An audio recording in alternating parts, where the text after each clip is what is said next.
Hey there folks, back in Brislington, and today we're watching Suicide Squad starring Jared Leto, Will Smith and Margot Robbie. Now we know of the Suicide Squad animated movie which had the Batman name tagged on it, Batman Attack on Arkham Asylum.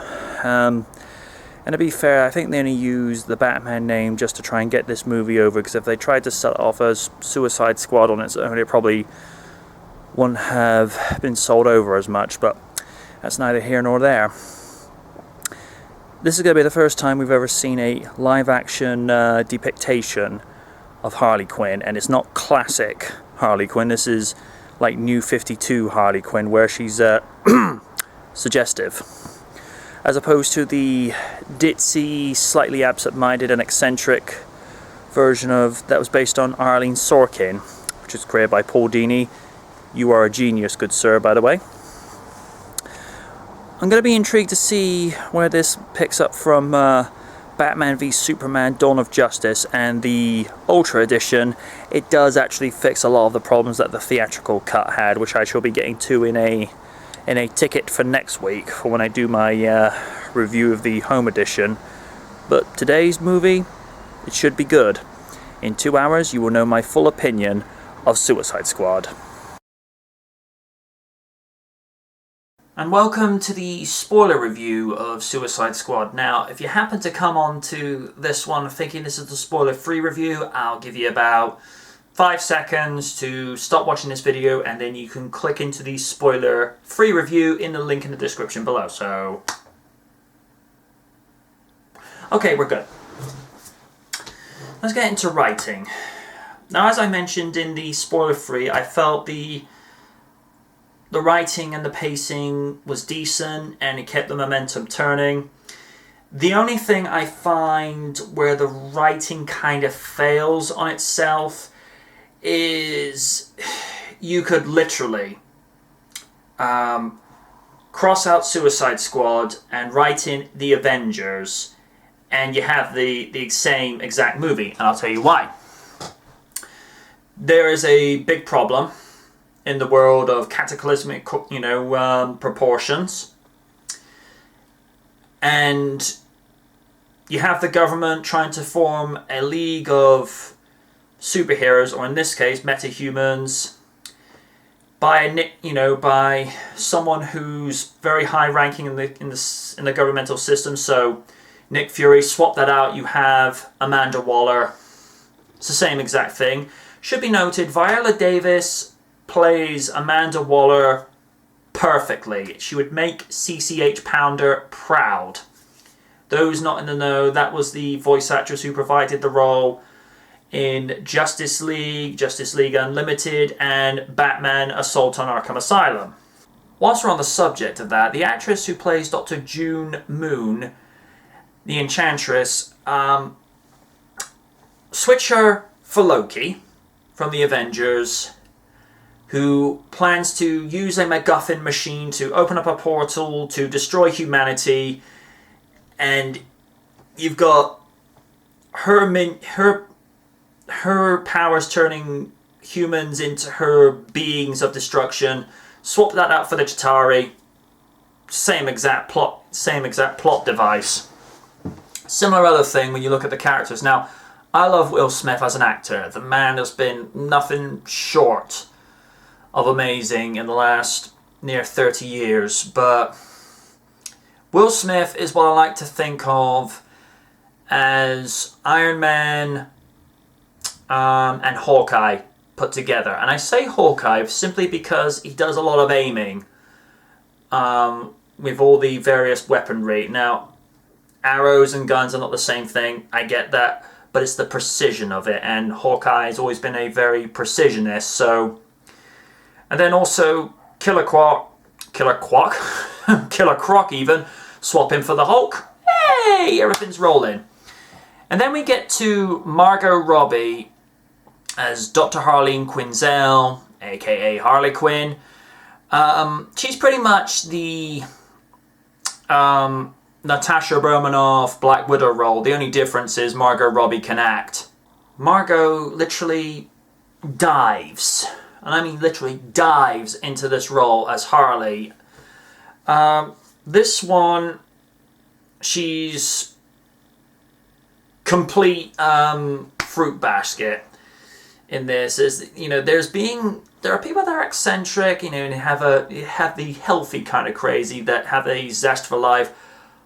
Harley has flown one too many times over the cuckoo's nest, but then again, look at who her love interest is in Jared Leto's The Joker. And let me just say, this Joker, okay, stop it with the crazy sauce, dude. I mean, I appreciate the Joker has got to be out there, but I think Jared took it to a slightly different level, because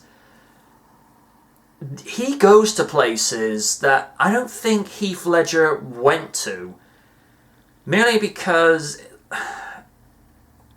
now don't get this twisted, Heath Ledger's portrayal of the Joker in The Dark Knight is nothing short of remarkable, you know, and he deserved that, you know, that Oscar that he got. But Jared was a little bit more eccentric, a little bit more theatrical.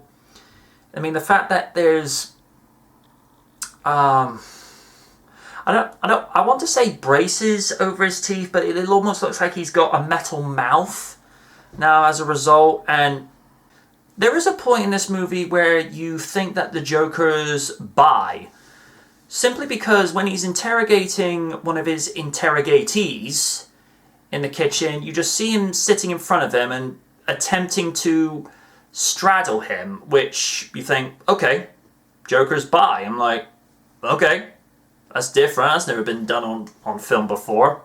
Either that, or just getting into the head of his, you know, the person he's interrogating.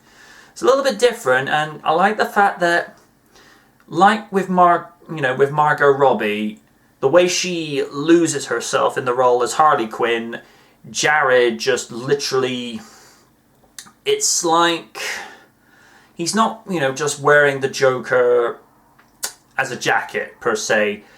He literally gets under the skin of the Joker, and it's just these little mannerisms. You kind of get sort of little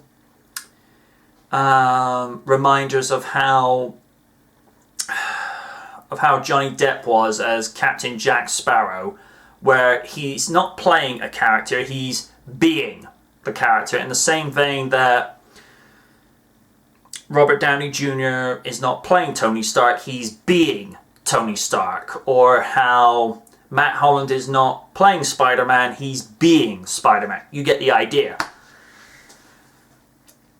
Jai Courtney as Captain Boomerang, not bad. It's a little different from the little bits I've seen of him as Kyle Reese from Terminator Genisys, which he's gone on record now saying that Terminator should be left alone as a franchise. I'm indifferent, but not here for that. Batman shows up 3 times in this movie. Twice as Bat, cornering Deadshot in an alley after Amanda had tipped him off about him being there. Second time, pulling Harley Quinn out of a car wreck in the Gotham Bay. And DC are actually now doing what Marvel have been doing since 2008, and actually including post-credits scenes with an exchange between Amanda Waller and Bruce Wayne, which supposedly is going to lead up to the Justice League movie next year. It seems a bit odd for Bruce Wayne to be doing deals with a supposed enemy. It's like I say, when you look at the writing, if you'd never seen Avengers before, you could look at this movie and think, wow, this is really well done. But if you've seen Avengers, you start looking at these various plot points like, okay, that's the Hulk character, okay, that's the Black Widow character, okay, that's the Tony Stark thing, that's the Loki counterpart, this guy, I don't know. Also, I kind of got reminders of Ghostbusters a little bit, and by extension, the original, with how the Enchantress is both the Keymaster, the Gatekeeper, and Gozer and she's opening up the portal to another dimension, bringing down all this destruction on the world, and you're like, okay. But do I think that makes it a terrible movie? No. It just would be nice if I could see some originality once or twice.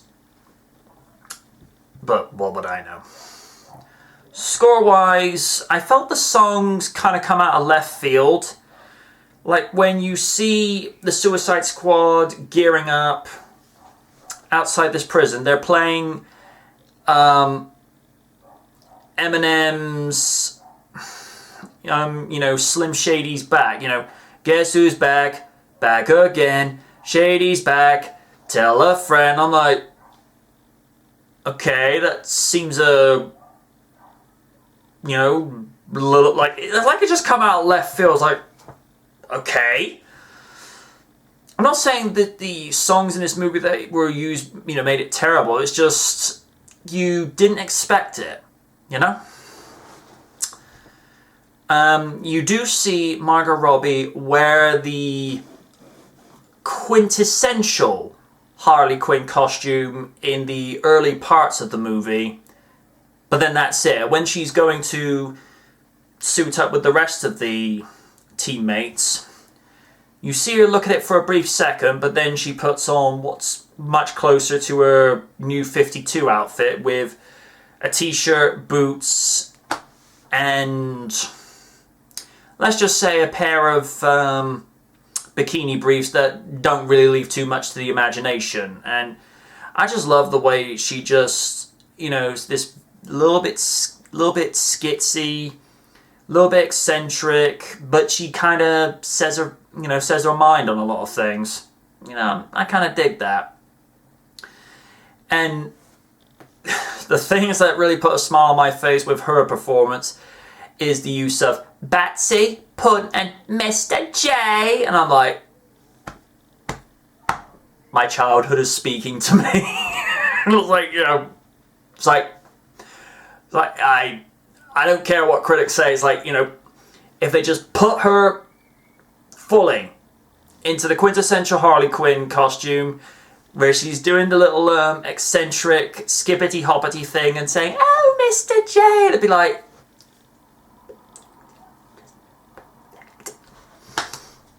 but yeah, I'm sold on Margot Robbie. It'd be interesting to see where they take the Joker character now into future movies, because obviously we've got the standalone Batman movie coming up, which is presumably after Justice League, so that'll be intriguing. The character with El Diablo, you kind of look at him, this is a character looking out for redemption. He knows he's messed up with his past, and he doesn't want to do any more wrongs in life, and he just wants to, pay for penance. In a similar aspect with the character of Deadshot, although he's a gun for hire, he has one particular line in the sand. He will not kill or shoot women or children. It comes across as a bit contradictive when you've got a gun for hire, but he has a moral stance in that he won't take out a woman or a child. But in the same respect, you can kind of look at that and think, okay, that's respectable. That he'll go after a guy or some douchebag and whatnot, but if it's a woman or a kid, it's like, not doing it. And yeah, that gives him character. And Will Smith is he's one of the finest actors to have ever come out of Hollywood in the last 30 to 40 years. So he just knocked it out of the park. A lot of people have complained about the editing. I didn't really see much to complain about the editing per se. That's just me. But I got my money's worth out of this movie. I stand by the strong good flick bargain rating. I think you should all check this out. It's just a damn fine movie. Coming off the heels of where we've had Batman v Superman and Captain America Civil War, this, I think, you know, with Man of Steel and Batman v Superman, I think DC have kind of, you know, realized not to try and cram too much. And that was the thing I liked about introducing these characters. I mean, one could argue you need a solo movie just to set up all of these characters. But the writing and the way that they introduce these characters, I mean, these characters have maybe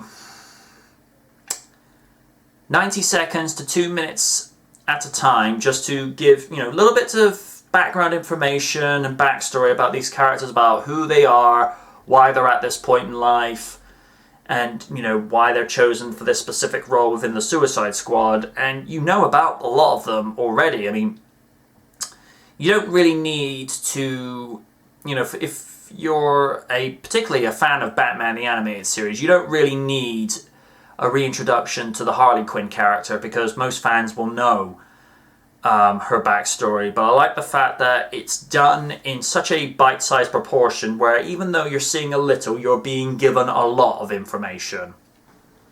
Which, again, I think where they messed up with Batman v Superman, trying to cram something like 3 to 4 movies in the space of one, where you have Dark Knight Returns, Death of Superman, setting up of Justice League, and then, you know, and then bringing Wonder Woman in. This time, I think they kind of woke up and thought, this is too much. Let's just not, you know, let's trim the fat a little bit. Let's try and have a lot of information in there, but try not to cram too much. Let's actually decompress it a little. And I think that, yeah, with this, they actually did themselves a lot of favors with that. I can't really add anything more to that. I just felt with the story that they went with, the Enchantress, I just took one look at it, you know, with what she was doing. I'm like, yeah, this is Loki from the first Avengers movie. And again, with the Enchantress's soldiers, when she turns them from human to her soldiers, it's basically unleashing the Chitauri from the dimension that, you know, Loki brought them from. So I think that's the only thing that lets this movie down, is that they borrowed ideas from the Avengers, which is not really something that movies should be doing. I appreciate Warner Brothers are playing catch up with the cinematic universe concept, because Marvel have had this format figured out since 2008.